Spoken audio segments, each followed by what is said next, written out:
My name is David Conliff, and I will be talking about the NCAA finances and why I feel like athletes should be paid.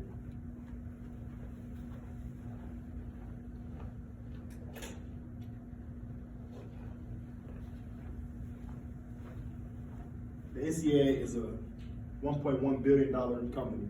2018, they generated $1.1 billion. $821 million of that came from TV and marketing. The remainder of their revenue comes from NCAA sales of interest. They have a contract with CBS that was extended in 2016 that was signed in 2010. The contract was a 14-year, $10.8 billion contract. In 2016, they extended it for 8 more years and $8.8 billion. The average is out to a total of about 22 years, $891 million. So if you think about that, they're making $821 million. I apologize. They're making $891 million a year just off of television, not even counting all the sales they bring in, ticket sales from concessions and all that. That's just off of the TV.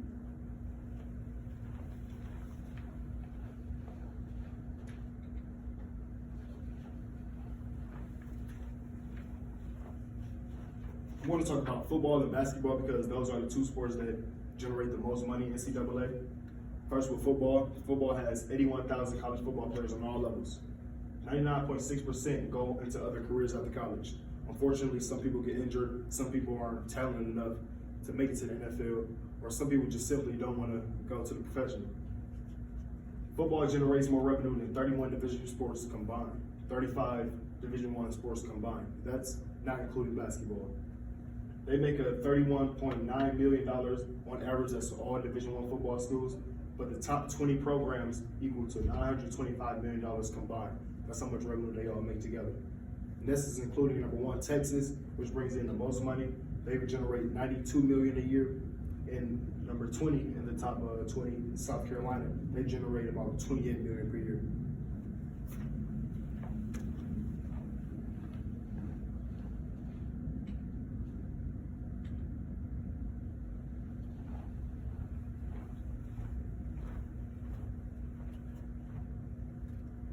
The NCAA also makes money off playoffs and bowl games for football.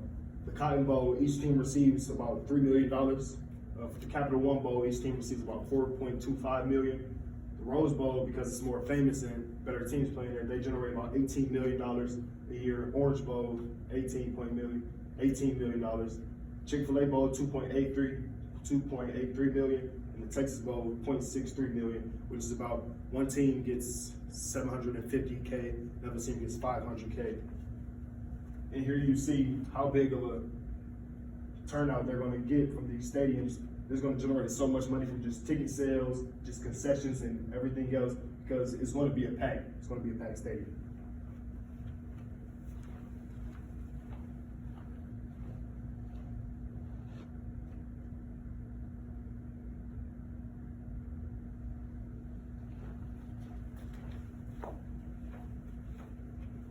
NCAA basketball is the largest source of total NCAA revenue, and this is only due to the tournament. Over 1,000 Division I basketball players attend the schools.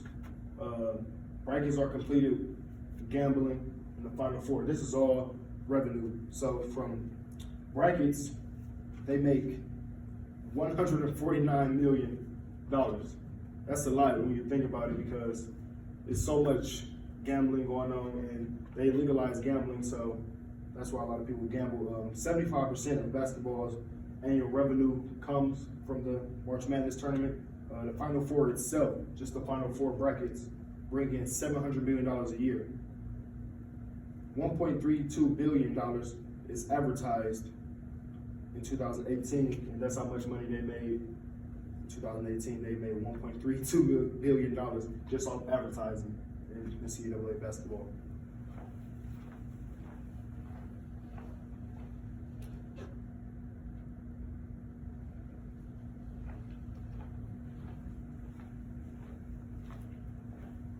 A few pros and cons about athletes being paid and not being paid.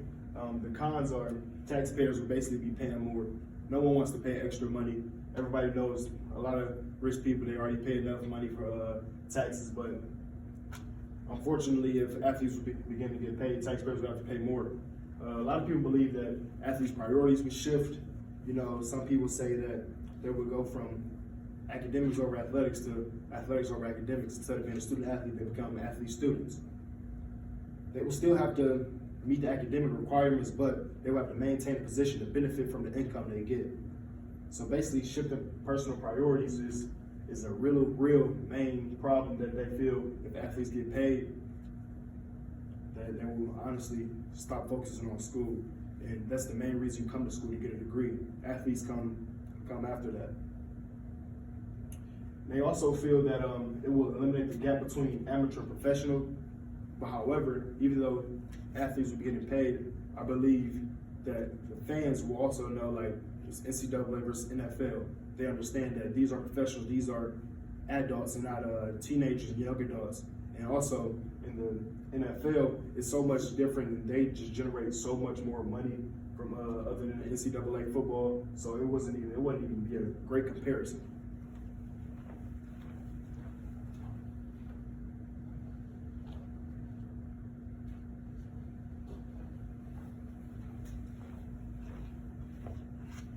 And the pros that will attract athletes to stay in the program.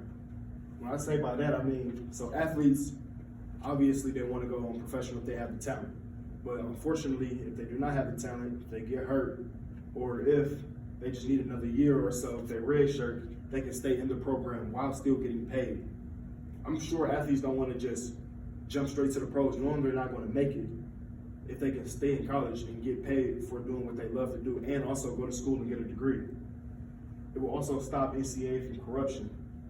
A lot of these coaches, unfortunately, they try to pay athletes to come to their school because it's going to be so much recruiting coming around. When if you're a good athlete, those coaches want you to come and play for them, to make them look good, and make them money, and generate them more money. So they will pay you, unfortunately, which is illegal. They will pay you to come to their school, and they will just stop corruption, and it will reduce investigation costs across the whole board, and allowing them to be paid would help limit this issue. It will provide relief for families. This is probably the main one that I believe in, because I'm a college student and I'm on scholarship, but I don't get paid, unfortunately, because it's not legal in Division II. But my mom and my father, they have to continually buy me things, whether it's food, clothes, hygiene stuff. And it's just, they already back at home dealing with other stuff, so it's just an extra burden on them if they have to continue paying for stuff that I need.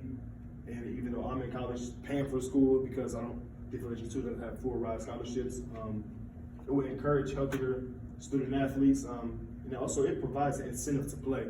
So even though you're here and you might not want to play, unfortunately, if you're good, you're going to play, you're going to get on the field. And if you get on the field, you're going to get money.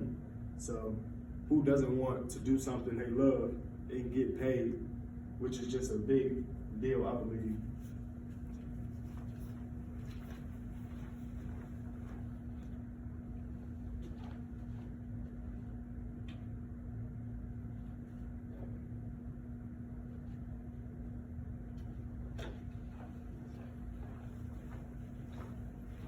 In closing, the NCAA is a billion-dollar company. They make so much money generated off ticket sales, bowl games, basketball, March Madness, tournaments, and that's not even counting everything. So however, they feel like they make so much money and feel like that these student athletes shouldn't be paid because of whether they're going to put stuff on a back burner and just focus on athletics. I believe that it would benefit more if they were to pay the athletes, because they will be more inspired to go after that degree, go after that professional dream that they have. So if they're getting paid, they're going to stay in college, get their degree, go have a good job after. So either way, it's a win-win situation if athletes get paid for the NCAA and for the athletes themselves. Thank you.